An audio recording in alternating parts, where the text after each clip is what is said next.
बच्चू कडू को हमने गिराया, त्यांची अवकात नाही आहे आम्हाला पाळण्याची। असं तर तुम्ही सांगा का ही निवडणूक कुठली एखादा मतदारसंघ तुम्ही नेवा, मी तिथे उभा राहतो। तुम्ही बगर पार्टी तर मी बगर पार्टी, बिलकुल नाही। विनाकारण श्रेय घ्यायचा प्रयत्न करू नये, कारण पुऱ्या महाराष्ट्राचंच चित्र बदललं।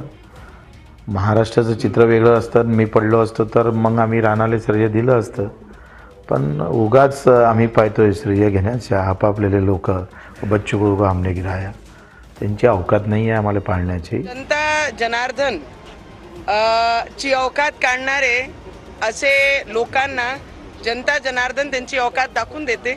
तर मी तर खूप लहान आहे, मी वयाने लहान आहे, अनुभवाने लहान आहे, आणि तसंही मी माझी सैनिकाची मुलगी आहे, तर माझी अवकात तर बरेचसे लोक काढत असतात, आणि त्याच्यातले बच्चू कडूंनी माझी अवकात काढली आहे। तर एक माझी सैनिकाचे परिवाराची अवकात काढणारे लोकांची अवकात हा लोक दाखवत असतात। असे म्हटलं की महाराष्ट्रातला कुठलाही मतदारसंघ सांगा, त्या ठिकाणी आम्ही उभा राहतो, तुम्ही उभे राहा, आव्हान दिलं।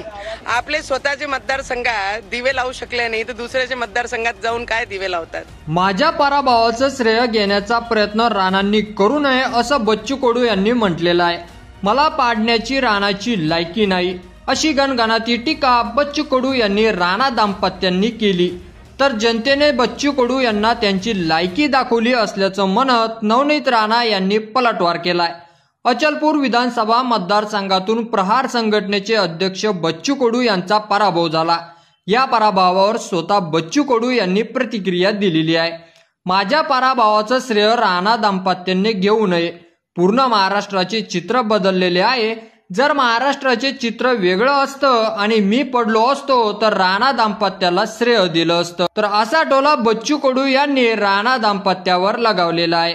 श्रेय घेण्यासाठी हपाळलेले लोक आहेत, तर आम्हाला पाडण्याची राणा दाम्पत्याची अवकात नाही असं म्हणत कोणताही मतदारसंघ निवडा, तुम्ही बिगर पार्टीचे आणि मी बिगर पार्टीचा, असं थेट आव्हान बच्चू कडू यांनी राणा दाम्पत्याला दिलेलं आहे। या टीकेवर बोलताना नवनीत राणा म्हणाल्या, कोणी कोणाचं श्रेय घेत नाही, आम्हाला श्रेय घेण्याची गरज नाही। इलेक्शन झाल्यावर जास्त बोलणारा बच्चू कडू याने थोडं कमी बोलावं।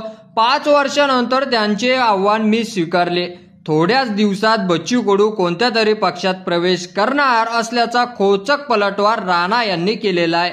तर राणा यांच्या प्रतिक्रियेवर तुम्हाला काय वाटतं ते तुम्ही आपल्या कमेंट बॉक्समध्ये लिहायला अजिबात विसरू नका, आणि असेच नवीन व्हिडिओ पाहत राहण्यासाठी आपल्या मराठी एल्गार या यूट्यूब चॅनलला सबस्क्राईब करा। धन्यवाद।